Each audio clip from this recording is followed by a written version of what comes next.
പ്രിയപ്പെട്ട സുഹൃത്തുക്കളെ, ഇന്ന് മെയ് ദിനമാണല്ലോ.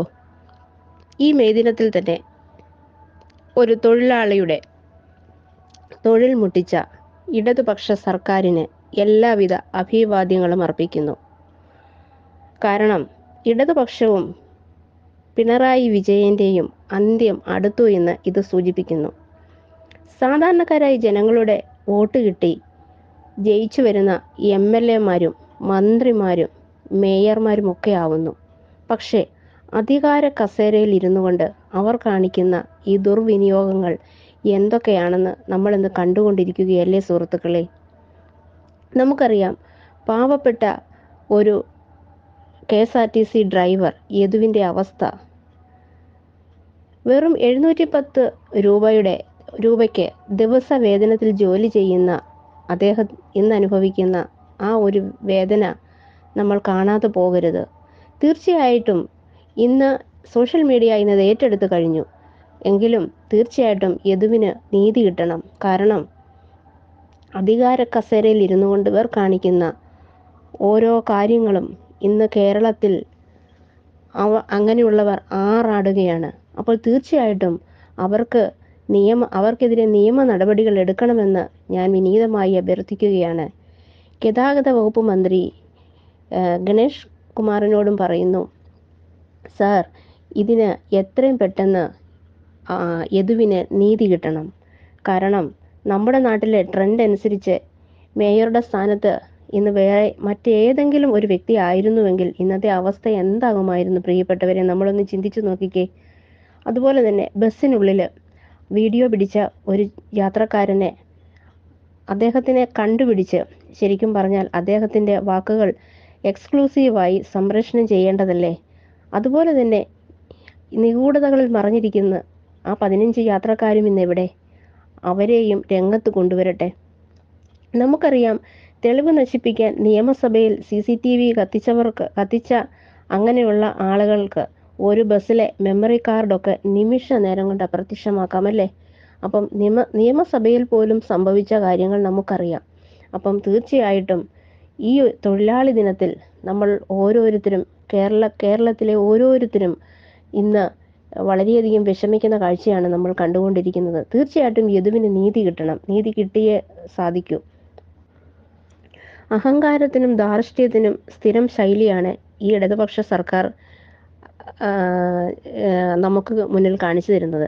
അപ്പം തീർച്ചയായിട്ടും അത് പാർട്ടി അവരെ പഠിപ്പിച്ച അതേ ശൈലിയാണ് എന്ന് മനസ്സിലാക്കാം. അല്ലെങ്കിൽ ഏതൊരു സ്ത്രീക്കാണ് ഇത്രയധികം ധാർഷ്ട്യം കാണിക്കാൻ സാധിക്കുക? നമ്മൾ കണ്ടു, ആ സീബ്ര ലൈനിൻ്റെ കുറുകെ കൊണ്ടിട്ടിട്ട് അവർ കാണിക്കുന്നത് എന്താണെന്ന് നമ്മൾ വീഡിയോയിൽ കൂടി കണ്ടു അല്ലേ? അതുപോലെ തന്നെ അവരുടെ ഹസ്ബൻഡ് MLA, അദ്ദേഹവും ആ വണ്ടിക്കുള്ളിലേക്ക് കയറി ചെന്ന് വീഡിയോ പിടിച്ച ചെറുപ്പക്കാരനെ കൊണ്ട് ഡിലീറ്റ് ചെയ്യിച്ചു. അപ്പോൾ ഇവരുടെയൊക്കെ ധാർഷ്ട്യം എന്താണ്? ഇത്രയധികം അധികാര കസേരയിൽ ഇരുന്നു കൊണ്ട് ഇവർ കാണിക്കുന്ന ധാർഷ്ട്യം നിർത്തേണ്ടേ? അപ്പോൾ തീർച്ചയായിട്ടും ഇന്ന് സോഷ്യൽ മീഡിയ ഇത് ഏറ്റെടുത്തു കഴിഞ്ഞു. പ്രിയപ്പെട്ട ജനങ്ങൾ ഒന്നിച്ചൊറ്റക്കെട്ടായി നിന്നുകൊണ്ട് യദുവിന് വേണ്ടി നീതി ലഭിക്കുവാൻ നിങ്ങൾ ഓരോരുത്തരും തയ്യാറാവണം. ശരിക്കും പറഞ്ഞാൽ മേയർക്കും ഭർത്താവിനുമെതിരെ കേസെടുക്കണം. അധികാരത്തിൻ്റെ ദുർവിനിയോഗമാണ് അവർ ചെയ്തിരിക്കുന്നത്. ഒരു പബ്ലിക് സെർവൻ്റ് അല്ലേ ഇവർ രണ്ടുപേരും? ഒന്ന് ആലോചിച്ച് നോക്കൂ. അവർ ഇന്ത്യൻ പീനൽ കോഡ് അനുസരിച്ച് ശരിക്കും പറഞ്ഞാൽ എല്ലാ കേസുകളും അവർക്കെതിരെ തന്നെയാണ്. കാരണം ഡ്യൂട്ടി തടസ്സപ്പെടുത്തിയത്, സഞ്ചാര സ്വാതന്ത്ര്യം തടസ്സപ്പെടുത്തിയത്, നമുക്കറിയാം യാത്രാമധ്യേയാണ് ഇതൊക്കെ സംഭവിച്ചത് അല്ലേ? അപ്പോൾ തീർച്ചയായിട്ടും ഇവർക്കെതിരെ എല്ലാ തെളിവുകളുമുണ്ട്. അപ്പോൾ എന്നിട്ടും ആ സ്ത്രീ കള്ളത്തരം കൂടെ പറയുന്നു. എന്താണ്? ലൈംഗിക ചേഷ്ട കാണിച്ചു. അത് ഏതൊരു പൊട്ടന്മാർക്കും മനസ്സിലാകാം അത് അങ്ങനെ ഒരു സംഭവം ഉണ്ടായിട്ടില്ല എന്ന് തന്നെ. കാരണം അത് നടക്കുന്ന കാര്യമല്ല അത്. അപ്പോൾ തീർച്ചയായിട്ടും ഈ ഒരു സ്ത്രീ, അതായത് ആര്യ രാജേന്ദ്രൻ എന്ന മേയർ, ശരിക്കും പറഞ്ഞാൽ ഇന്ന് കേരളത്തിലെ എല്ലാ സ്ത്രീത്വത്തെ പോലും അപമാനിച്ച രീതിയാണ് അവർ കാണിച്ചിരിക്കുന്നത്.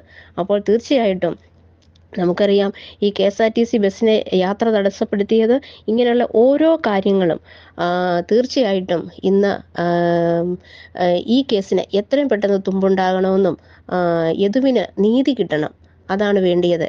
അപ്പോൾ തീർച്ചയായിട്ടും ഇവിടെ നമ്മൾക്ക് കാണാൻ സാധിക്കുന്നത് ആര്യ രാജേന്ദ്രൻ എന്ന മേയർ പക്വതയില്ലായ്മ മാത്രമല്ല, അവർ വെറും അഹങ്കാരിയാണ് എന്നുകൂടി തെളിയിച്ചിരിക്കുകയാണ് പ്രിയപ്പെട്ടവരെ. അപ്പോൾ തീർച്ചയായിട്ടും ഇങ്ങനെ ഇവിടെ മെച്യൂരിറ്റി ഇല്ലാത്ത ഒരു മെച്യൂരിറ്റി ഇല്ലാത്തതാണ് അവരുടെ അവർക്ക് നമുക്ക് ഉന്നയിക്കാനുള്ള ഒരു കാരണം. അപ്പോൾ തീർച്ചയായിട്ടും അവർ ഈ സ്ഥാനത്തിരിക്കാൻ ഒരു യോഗ്യതയുമുള്ള വ്യക്തിയല്ല എന്ന് നമുക്ക് മനസ്സിലാക്കാം. അതുകൊണ്ട് യദുവിനോട് എന്നെ പോലെയുള്ള കേരളത്തിലെ നല്ലവരായ വീട്ടമ്മമാർ ആവശ്യപ്പെടുന്നത്, എല്ലാ വിഭാഗത്തിലും യദു കേസ് കൊടുക്കണം. ഹൈക്കോടതിയിലും ഗതാഗത മന്ത്രിക്കും മനുഷ്യാവകാശ കമ്മീഷനും ഒക്കെ കേസ് കൊടുക്കണം. ഈ കേരളത്തിലെ ജനങ്ങൾ യദുവിൻ്റെ ഒപ്പമുണ്ട്. എന്നിട്ട് ഈ അനീതിക്കെതിരെ എത്രയും പെട്ടെന്ന് നീതി നടപ്പാക്കണം. എന്നിട്ട് തെറ്റ് ചെയ്തവരെ ശിക്ഷിക്കുക തന്നെ വേണം.